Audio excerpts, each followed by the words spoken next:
안녕하세요. 짧은 담요입니다.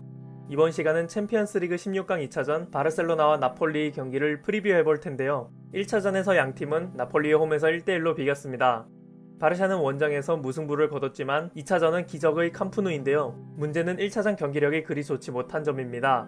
또한 팀 분위기가 좋지 못한 상황에서 무관 위기에 처한 채 2차전을 맞이하게 됐는데요. 그러면 1차전 경기부터 리뷰해보겠습니다. 가투소 감독은 쿨리발리가 부상으로 빠지면서 막시모비치를 내보낸 것 외에는 베스트 라인업으로 선발을 꾸렸습니다. 바르샤는 알바가 부상을 당해 피르포를 내보냈고 이번 시즌 비달을 오른쪽 윙포워드로 기용하면서 1차전도 동일하게 나왔습니다.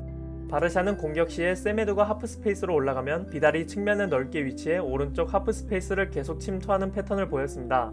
나폴리는 수비 시에 윙포워드를 내려 4-5-1과 같은 수비 형태로 압박을 적극적으로 하는 팀인데요. 수비 라인을 올린 나폴리는 바르샤가 공격 전환 시 점유하는 형태를 만들 때 재빨리 개겐 프레싱을 가할 수 있었고, 바르샤 또한 나폴리의 전개를 측면으로 유도한 뒤 가두는 수비를 잘 보여줬지만, 바르샤가 나폴리의 역습을 끊고 볼 소유를 하려 할 때 지엘린스키가 압박을 가해주면서 역습이 다시 시작되었고, 메르텐스는 반대편에서 깔끔한 마무리로 선제골을 넣었습니다. 그 후에도 바르샤는 꾸준히 오른쪽 하프스페이스 침투만 노렸고, 이에 나폴리는 바르샤가 점유 형태를 취하면 수비와 미드필더의 라인 간 간격을 매우 좁혔는데요. 바르샤는 이에 대응해 라키티치 대신 나폴리의 밀집 수비를 뚫을 아르투르를 투입하자마자 꾸준히 공략하던 오른쪽에서 득점을 만들었습니다. 바르샤의 패스맵을 보면 백포라인이 모두 오른쪽으로 패스를 몰아주는 형태고, 오른쪽 측면에는 좁은 삼각 대형이 있는 것을 통해서도 바르셀로나의 공격 형태를 짐작해 볼 수 있었습니다. 반대편의 그리즈만은 고립된 형태를 보였고, 공격 방향으로만 봐도 우측면은 43%의 비중을 차지했죠. 이러한 공격 형태는 바르셀로나의 기대 득점이 0.88에 그쳤고, 오픈 찬스에서 만든 기대 득점은 0.53에 그친 것을 통해 실패했다고 볼 수 있었습니다. 게다가 나폴리의 역습을 여러 차례 거칠게 끄는 부스케츠가 경고를 받으며 경고 누적으로 2차전에 결정하게 됐고, 비달은 심지어 깊은 태클로 경고를 받은 뒤 흥분하며 퇴장까지 했습니다. 결국 1대1 무승부로 2차전에서 양팀이 승부를 겨루게 됐죠. 현재 움티티 덴벨레는 부상으로 나오지 못할 가능성이 매우 높고, 랑글레 또한 부상으로 알려졌으나 전문 센터백이 없어 회복 속도에 따라 랑글레가 선발로 나올 수 있습니다. 아직 부상으로 알려져 있기에 랑글레가 못 나오는 것으로 가정을 하면 예상 라인업은 다음과 같습니다. 골키퍼에는 역시나 테어 슈테킨이 나올 것이고, 백포라인은 라이트백 세메도가 센터백을 뛸 가능성이 높습니다.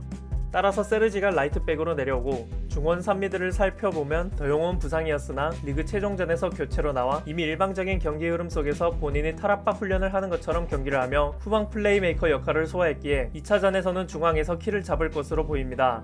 세르지가 풀백으로 내려간 오른쪽 미드필더 자리에는 유스 출신의 리키 푸치가 선발로 나올 가능성이 높은데요. 물론 아르투르 또한 가능성이 있지만 리그 막바지 들어 세티엔이 리키 푸치를 중용했으며, 아르투르는 유벤투스 이적을 확정지은 이후 팀 전력에서 거의 배제된 모습을 보였기에 푸치가 기회를 잡을 것으로 생각됩니다.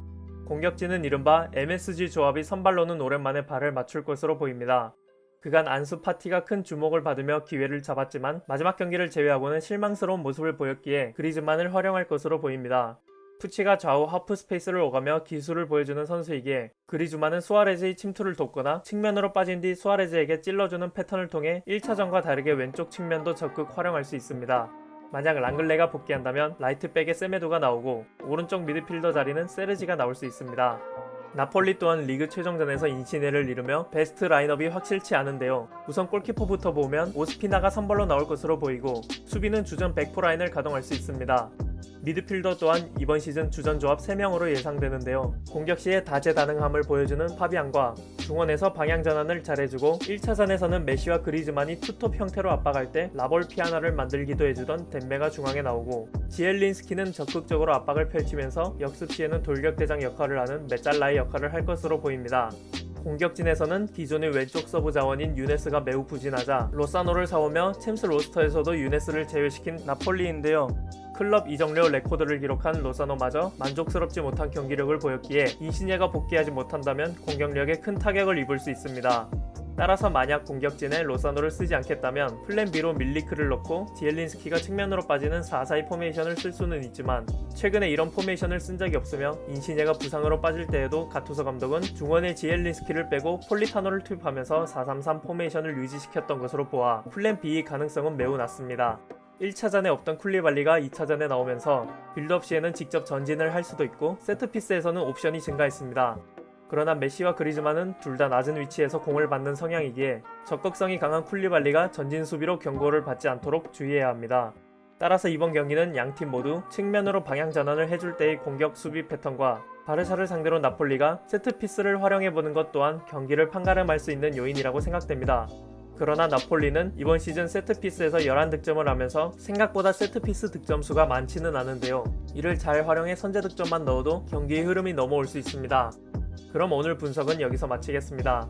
시청해주셔서 감사합니다.